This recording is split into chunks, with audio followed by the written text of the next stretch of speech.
Compare yourself to who you were yesterday, not to who someone else is today.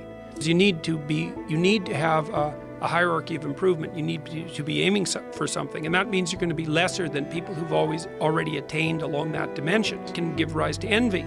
So the question is, who should you defeat in the final analysis? And the answer is, you should defeat your former self.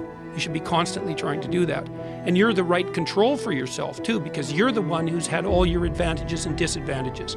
And so if you want to compete fairly with someone, then you should be competing with you. If you're improving yourself, then what you are doing is competing with your lesser self. And then you might also ask, well, what is that lesser self? And that lesser self would be resentful and bitter and aggressive and vengeance-seeking and all of those things that go along with having a negative moral character. And those are things that interfere with your ability to progress as you move forward through life. So it's very necessary to understand that this is why, I've been stressing this idea of personal responsibility. It's like, well, personal responsibility is to compete with yourself, is to be slightly better than yourself the next day. Yes. And better in some way that you can actually manage, and that's humility. It's right, like, well, I'm a flawed person, I've got all my problems. Could I be as good as person X? It's like not the right question. The right question is, could you be slightly better tomorrow than your currently flawed self? And the answer to that is, if you have enough humility to set the bar properly low, then you could be better tomorrow than you are today. Because what you also have to do is you have to say, well, here's all my flaws and my insufficiencies, and the best that someone that flawed and insufficient could do to improve and actually do it is this. And that's not worth going out in the street and celebrating with placards, It's like, well, this is why I tell people to clean the room. So you're not going to brag to someone that you did that. But someone as insufficient as you might be able to manage it. And that means you actually are on the pathway to self-improvement, and you're transcending your former self. And resilience, it's right. Like, look, You're not going to win it. You're not going to score on every shot. Right. Doesn't mean you shouldn't take the shots. Doesn't mean you shouldn't try to hit the goal.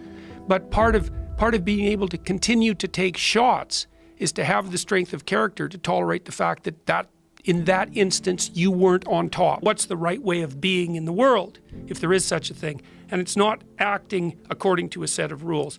It's attempting continually to transcend the flawed thing that you currently are.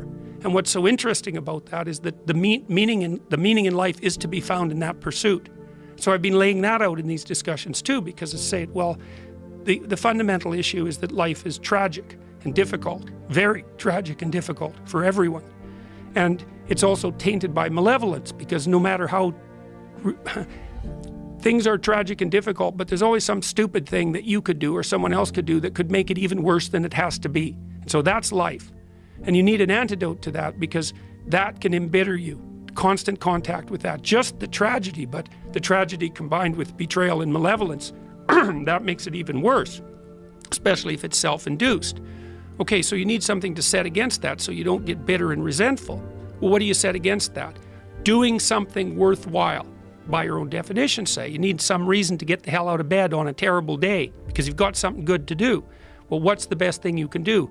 Transcend your current wretched and miserable self. There's meaning to be found in that, and that's a meaning that's associated with responsibility. One of the things that I've been trying to lay out clearly is that life is hard. It's tainted by malevolence and betrayal. That can make you bitter. You need a meaning to offset that. Where's the meaning to be found? Not in rights, not in impulsive pleasure, but in responsibility. You take responsibility for yourself, so you take care of yourself. If you're good at it, you have some excess left over to take care of your damn family. If you're good at both of those, then you have some excess left over to take care of your community. Those are heavy burdens. You pick up the burdens, you find that's meaningful. The best way to pick up the burden is to continually improve yourself, and that's where the meaning is to be found. And so that meaning is in the continual self-transcendence. That's letting your old self die and the new self be reborn. Even if things are going really well for you now, there's going to be a time in the future where things are rough. You're going to be ill, family member's going to be ill, a dream is going to fall apart, you're going to be uncertain about your employment status. Like the flood is coming, right? The apocalypse is coming. It's always the case in life. And you have to be prepared for it. And the question is how to prepare for it. And the answer to that is to find a way of being that works even under the direst of circumstances. That's the issue.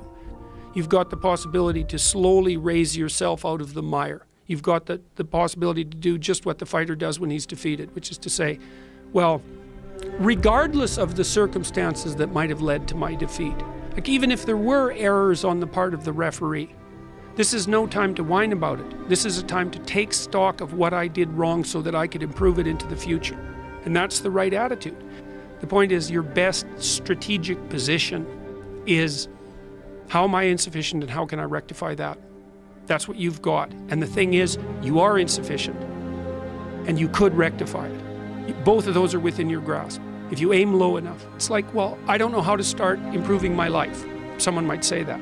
And I would say, well, you're not aiming low enough.